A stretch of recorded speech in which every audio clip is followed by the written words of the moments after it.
Welcome to Mission Park Cares. Dick, I'm very excited. Luca has a special egg dish that he's going to share with us. Luca Della Casa, I love saying that name. Luca. Hey guys, hi again and welcome at Nonna's Kitchen. So today I have a special recipe for you. I'm gonna share a recipe that my family made every Easter. Today we're gonna learn how to make an authentic Italian frittata. We're gonna start with the main ingredients that are eggs. Spring is here, so there are so many amazing vegetables available out there. My suggestion is to use some vegetable maybe that have been sitting in the fridge that you cook ahead before, like you had a barbecue, you have some grilled asparagus, you have some grilled bell peppers, maybe some artichoke hearts, and things of that kind. It's gonna be amazing, you guys, trust me on this, okay?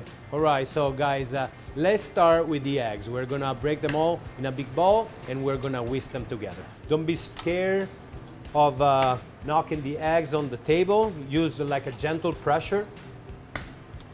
And then with the help of your tongue, you just split the two sides apart.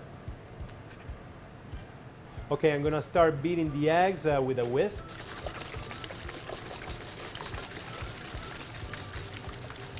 We make sure that all the yolks are broken down and incorporated.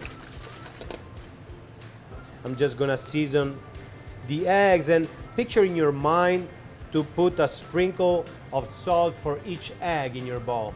Some black pepper, and I'm gonna mix it up one more time.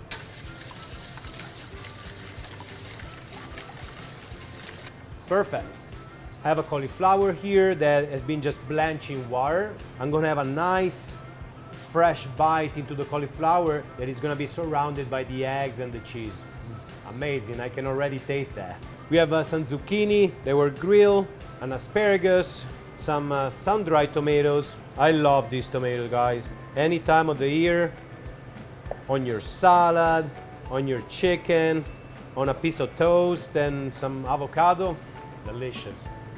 Some artichoke hearts and some grilled bell pepper that I already cut. So we're now ready to go to the stove, and with that I'm gonna pour the eggs in it and start moving the mixture around.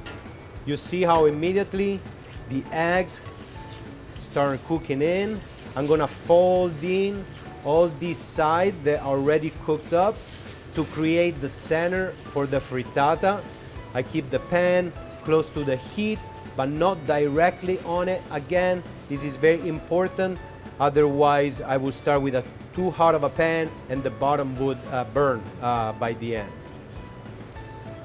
So you see, I keep moving the sides. I don't want the cooking part to sit too long against the bottom or the side of the pan. And we're gonna come here, let it sit on the stove. We're gonna start putting in our vegetables. Awesome, guys, I have all the vegetables ready in the plate. Let's put them in the eggs. We're gonna seat this cut of vegetables in this bed of eggs. Don't be afraid to push them in a little bit. Some bell peppers, the artichokes, fantastic. And at this point, I'm gonna finish my frittata with some cheese. Gruyere, we're gonna make it rain. A little bit more cheese, there you go, fantastic. Now we're gonna go directly in the oven at 350 degrees until the top of the frittata look fluffy and golden color. Hey guys, thank you for coming to Nonna, and if you haven't been here yet, please come visit us at the bottom of the Fairmont Hotel. We are a beautiful property in the center of San Antonio. All right guys, let's check the frittata in the oven. Oh, smells delicious. And here she is. Look how amazing it looks. It's fluffy and soft. I'm gonna drizzle a little bit of basil alioli. You can make at home your alioli, mix it up some mayo and some sour cream, a little bit of salt, a little bit of pepper, and your favorite herbs. It could be some parsley, it could be some chive, or in this case, some basil. Awesome. A little bit of our fresh chive, and like any good Italian, a little bit of Parmigiano Reggiano. So guys, this is my Eastern egg dish, frittata con le verdure. Happy Eastern and see you next time. Ciao. That's all the time we have for today. Thank you for watching, and we love you. And at Mission Park, it's our mission to care.